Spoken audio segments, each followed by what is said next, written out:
당신의 삶을 뭐랄까 거대한 보물찾기 지도라고 한번 생각해 볼까요? 뭐 성공, 실패, 만남, 이별 같은 경험들이 지도 위에 막 여기저기 흩어져 있는 그런 표시들 같잖아요. 근데 혹시 이 표시들을 그냥 점으로만 남겨두고 있진 않으세요? 이번 딥다이브에서는 당신이 보내주신 다양한 자료들 있잖아요. 개인적인 성찰 노트도 있었고, 또 커리어 전환기의 기록, 그리고 회복 탄력성에 관한 되게 흥미로운 연구 논문까지. 네, 이런 자료들 속에서 그 흩어진 경험의 조각들을 어떻게 연결해서 지혜라는 보물을 찾아낼 수 있을지 그걸 좀 탐구해 보려고 합니다. 그러니까 단순한 회상이 아니라 이 경험들에서 진짜 쓸모 있는 통찰을 얻는 거. 자, 한번 풀어볼까요? 네네. 그 보내주신 자료들 보면요. 진짜 공통적으로 이 연결의 중요성을 되게 강조하고 있어요. 특히 그 커리어 전환기 기록이나 심리학 논문 같은 데서 보면 그 개변적인 사건들 있잖아요. 예를 들면 뭐 첫 직장에서의 어려움이라든가 아니면 특정 프로젝트 성공 경험 같은 거요. 이런 걸 그냥 따로 떼어놓고 보면 그냥 뭐 지나간 일인데 이것들을 이렇게 연결할 때 비로소 하는 어떤 통천이나 성장의 패턴이 보인다. 뭐 그런 거죠. 흥미롭네요. 그러니까 단순히 경험이 많다, 이게 중요한 게 아니고 그 경험들을 어떻게 잘 엮어내느냐가 관건이다, 이런 말씀이시군요. 그럼 구체적으로 왜 이 연결 작업이 그렇게 중요할까요? 자료들 속에서 뭐 핵심적인 이유 같은 걸 좀 찾을 수 있었나요? 네, 그 가장 중요한 이유 중 하나는 역시 패턴과 통찰력 발견입니다. 그러니까 당신의 성찰 노트에 보면 반복적으로 등장하는 특정 상황에서의 반응이라든지 아니면 의사결정 방식 같은 거 있잖아요. 이런 패턴을 인식하게 되면 내가 왜 비슷한 어려움에 자꾸 부딪히지? 또는 왜 특정 기회를 자꾸 놓치지?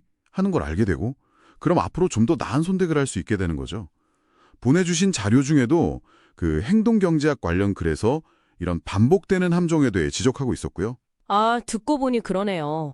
과거의 점들을 연결해야 미래의 경로를 예측하거나 뭐 수정할 수도 있다는 거군요. 또 다른 이점은 없었나요? 물론이죠. 두 번째는 회복 탄력성 강화입니다.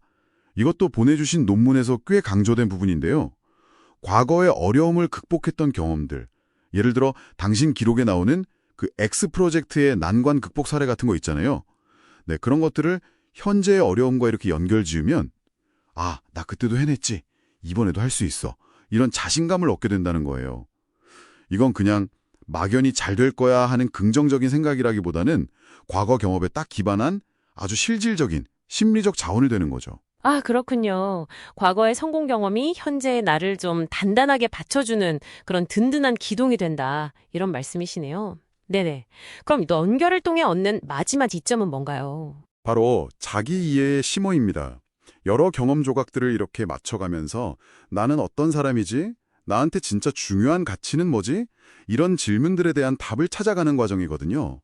당신이 보내주신 자료 속 그 인물 인터뷰에서도 이런 여정이 잘 나타나더라고요. 경험들을 쭉 연결하다 보니까 자신의 어떤 핵심 가치나 강점을 발견하게 되고 그래서 더 단단한 정체성을 만들게 되는 거죠. 이건 뭐랄까 그냥 자기계발서 읽는 거랑은 차원이 다른 실제 내 경험에 뿌리내린 그런 자기 발견이라고 할 수 있습니다. 와, 패턴 발견, 회복 탄력성, 그리고 자기 이해까지 경험 연결의 힘이 생각보다 정말 강력하네요. 그럼 이제 제일 궁금한 부분인데요. 이 흩어진 조각들을 대체 어떻게 연결할 수 있을까요? 자료들에서 좀 구체적인 방법들도 나왔나요? 네, 그럼요. 몇 가지 꽤 실용적인 방법들이 있었습니다. 가장 기본적인 접근법은 역시 기록과 성찰이에요. 뭐 일기든 메모든 아니면 뭐 음성 녹음이든 다 좋습니다. 중요한 건 사건 자체만 나열하는 게 아니라 그때 느꼈던 감정이나 생각, 그리고 여기서 내가 뭘 배웠지? 같은 성찰을 꼭 같이 기록하는 거죠. 당신 노트처럼요. 그리고 이걸로 끝나는 게 아니라 주기적으로 이 기록들을 다시 보면서 그 점들을 연결해 보는 거예요. 기록하고 그걸 또 주기적으로 돌아보는 것만으로도 연결의 실마리를 찾을 수 있겠군요. 네. 다른 방법은요? 스토리텔링도 아주 효과적이라고 나와요. 당신의 경험들을 그냥 하나의 이야기로 한번 엮어보는 거예요. 뭐 시간 순서대로 할 수도 있고 아니면 특정 주제, 예를 들어 뭐 리더십 경험이라든지 실패 극복 경험 이런 걸 중심으로 엮을 수도 있고요. 당신 자료 중에 그 자서전적 에세이 초고가 있었잖아요. 바로 그런 작업이죠. 어떻게 과거의 사건들이 지금의 당신에게 영향을 미쳤는지 이걸 하나의 서사로 만들다 보면 정말 예상치 못한 연결고리나 의미를 발견하게 될 때가 많다고 합니다. 오, 재밌네요. 내 삶의 작가가 되어보는 거군요. 마지막으로 또 어떤 방법이 있을까요? 적극적으로 질문 던지기입니다. 어떤 특정 경험, 특히 좀 강렬했거나 잘 이해가 안 되는 경험을 딱 붙잡고 스스로에게 질문을 던져보는 거예요. 예를 들면 이 경험에서 얻은 가장 큰 교훈이 뭐지? 이 경험이 한 5년 전에 다른 경험이랑 어떻게 이어질까? 만약 그때 내가 다르게 행동했다면 결과는 어땠을까? 라든지 또 이 배움을 미래에 어떻게 써먹을 수 있을까? 같은 질문들이죠. 당신이 보내주신 그 코칭 관련 자료에서도 이런 질문의 힘을 되게 강조하고 있었어요. 기록과 성찰, 스토리텔링, 그리고 질문 던지기. 와, 듣고 보니까 생각보다 그렇게 어렵지 않게 시작해 볼 수 있는 방법들인 것 같아요. 맞습니다. 결국 이 모든 과정은요, 단순히 과거를 정리하는 걸 넘어서 뭐랄까, 당신만의 인생 지도를 더 명확하게 그리는 작업이고요. 또 앞으로 나아갈 길을 밝혀주는 지혜라는 보물을 찾아가는 그런 여정이라고 할 수 있습니다. 이게 다 뭘 의미하겠어요? 당신의 모든 경험, 심지어 막 실패나 고풍으로 느껴졌던 그런 경험조차도 이걸 외면할 필요 없이 다 성장의 자양분이 될 수 있다는 거죠. 정말 버릴 경험은 하나도 없는 셈입니다. 자, 이제 당신의 삶이라는 그 지도 위에 흩어져 있는 점들을 한번 떠올려 보세요. 어떤 점들이 연결되기를 기다리고 있을까요? 그 연결을 통해서 어떤 새로운 그림이, 또 어떤 새로운 길이 당신 앞에 펼쳐질지.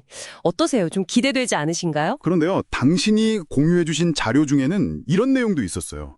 이 경험 연결 과정이 때로는 우리가 좀 외면하고 싶었던 불편한 감정이나 진실과 마주하게 만들 수도 있다. 이런 경고였죠. 그래서 마지막으로 질문 하나를 던져보고 싶습니다. 혹시 당신이 의식적으로든 무의식적으로든 다른 경험들과 좀 분리시켜 놓거나 애써 잊으려고 했던 그런 특정 경험이 있으신가요? 만약에 그 경험을 당신 삶의 더 큰 이야기 속에 한번 통합시켜보려고 한다면 어떤 새로운 통찰이나 혹은 좀 예상치 못했던 감정과 마주하게 될 거라고 생각하시나요? 네, 이 질문에 대해서 잠시 한번 생각해보는 시간을 가져보시면 어떨까 합니다.